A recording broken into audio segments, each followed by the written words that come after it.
Hello, everyone. This is Still Rose's podcast. This podcast was created for women by women to elevate women's voices. I hope you all are having a wonderful week. I am very excited this weekend because I got back to starting. I got back on the train for weight training.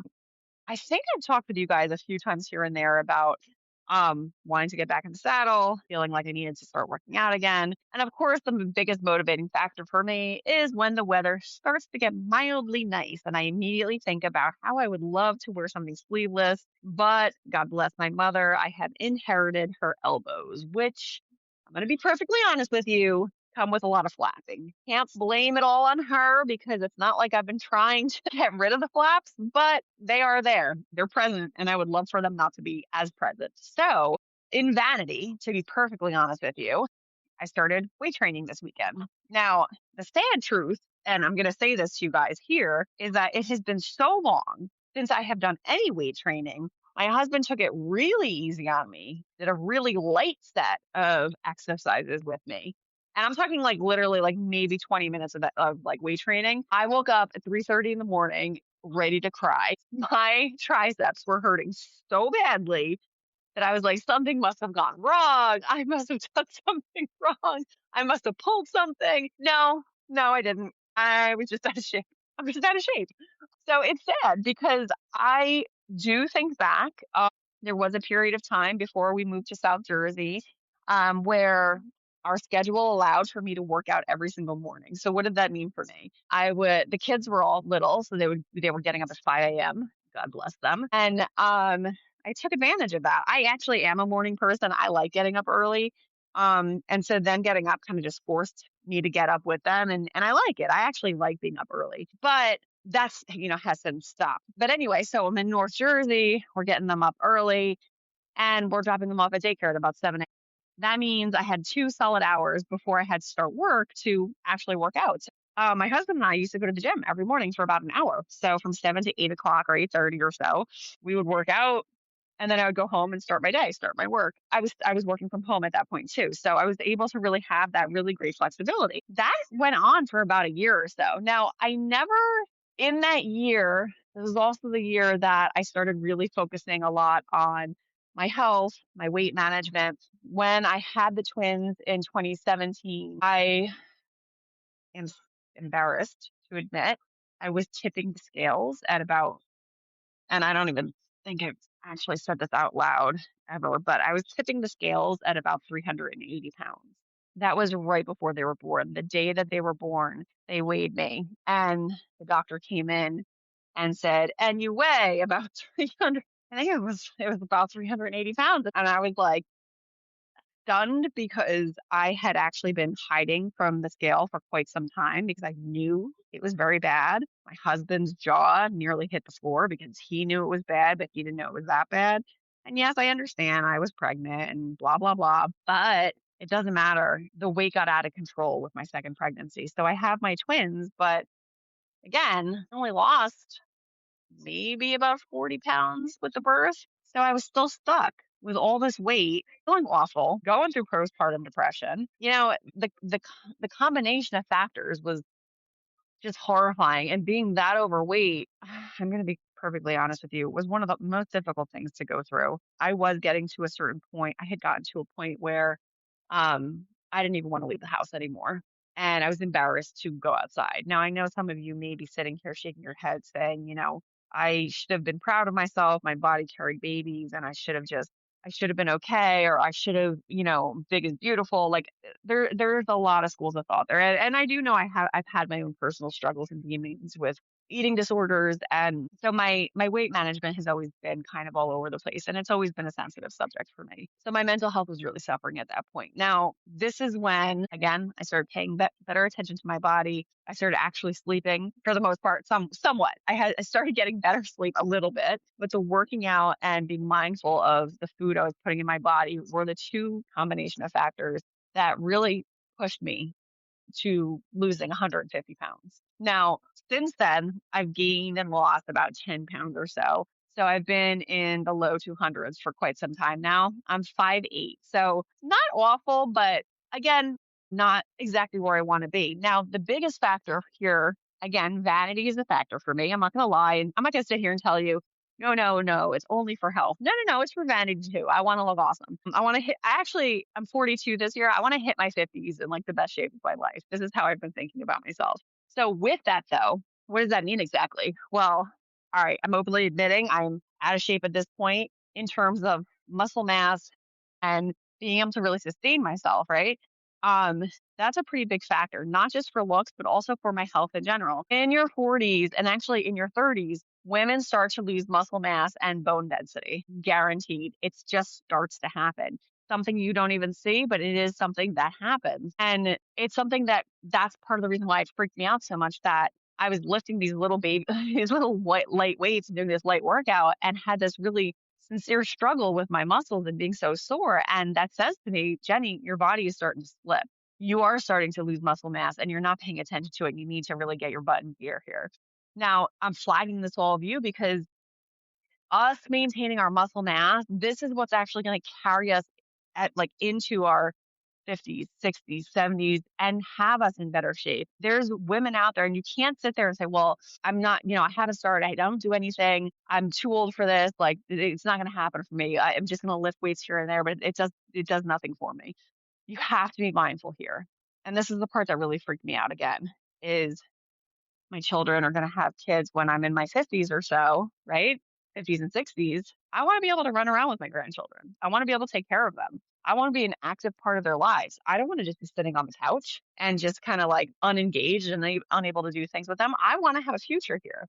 Now, even besides grandchildren, I want to have a future with my husband. I want to travel with him. I want to do fun activities with him. I like hiking. I like, we were talking about, going kayaking this summer. Like there's stuff that is important and significant. And in order to actually get there and to be a healthy senior, you have to start now. That's the biggest factor is starting now. So that way you can build the muscles and everything that you need in order to get to that health point of getting to that healthy point of I am maintaining myself and I'm maintaining my body, and this is the outcome. So really quickly, I did do some Googling here because I didn't want you guys to think I was just yammering on. Building muscle is essential for women to combat age-related muscle loss. It's also called sarcopenia. It boosts our metabolism, increases bone density, which prevents osteoporosis.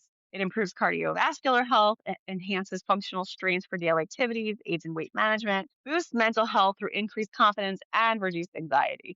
I mean, the benefits are astronomical. So not doing it is almost stupid, right? Because the benefits are so great. Am I calling anyone stupid? No, mostly myself because I have a gym 30 feet from me and my husband consistently is telling me you need to, get in here and do something. And really just this past weekend, what did I lean into it? And I plan to continue because the benefits are just tremendous. Now, the other part of here that I was looking at was how much muscle mass and bone mass do women start to lose in their 40s?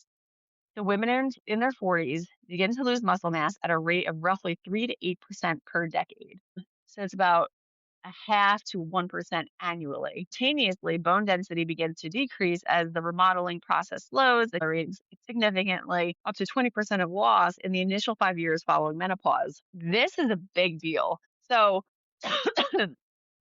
a lot of us are not educated on this. Beyond the fact that I'm vain and want to look good, right?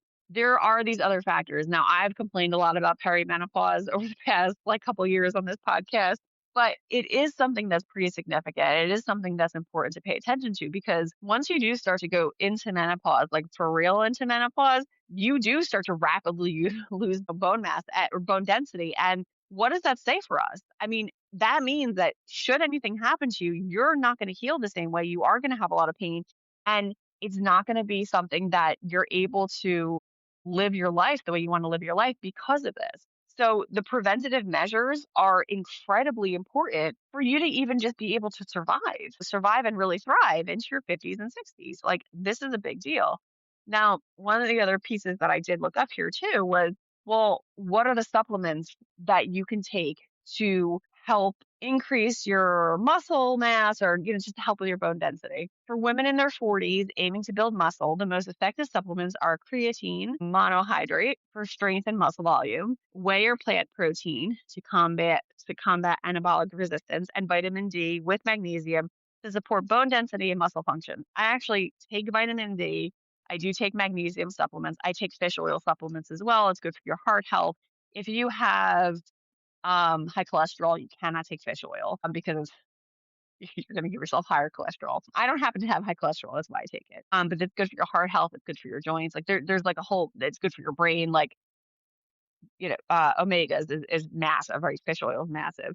And then I do take creatine daily now. And then one of the other things that I just most recently got too, it was a mix that was not creatine. It was a mix that had collagen powder, superfoods, greens, spirulina. Like there was a whole mix in it. Probably tastes horrible. I'm sure it tastes like trash, but nevertheless, I'm weaving that into maybe not daily, but into my week where I'm consuming it because the supplements are really going to help. Now, I've heard people say, like, oh, supplements are a waste. You just pee everything out.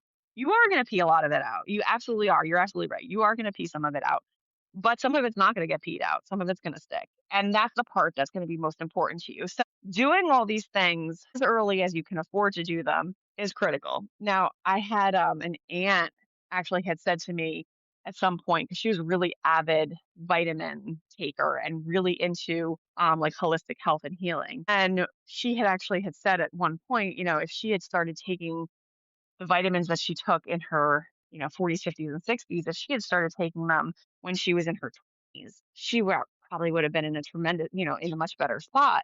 And so I encourage you, no matter what age range you're in right now, take a look at some supplements that might help benefit you. One of a supplement that I love taking and actually ran out, so I have to get more. B complex is great. Like that's like a wonderful wellness supplement to take, early on to help maintain yourself. And there's lots of supplements out there that you have to do the research, please. But there's a lot of products out there that are really, they're sustainable and they're built with compounds that are really going to benefit you and they're not going to hurt you. So it really is important to you as an individual getting older, making sure that you are maintaining yourself because if you're not, you are going to lose it. I have family members that unfortunately haven't paid attention to their health, don't pay attention to their physical state.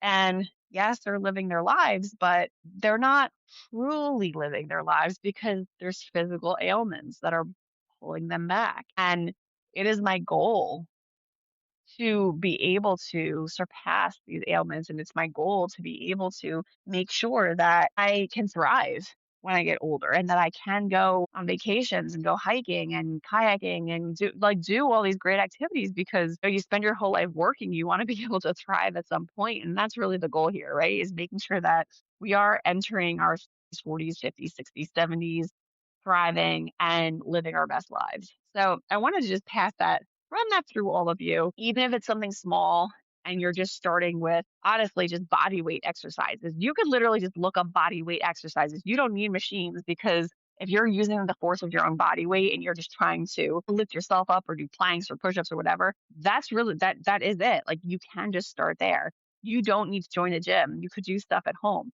I mean, there's so many people on, social media now that have tutorials and videos. I mean, YouTube has free exercise videos on there that they don't require any weights and you can just go for it. I mean, the possibilities and the ease at which all this information is at our fingertips is really endless. So I think it's important to make sure that you take that leap, not just for vanity, but for your health overall. Ultimately, we want to make sure that we're living our lives to the best of our ability.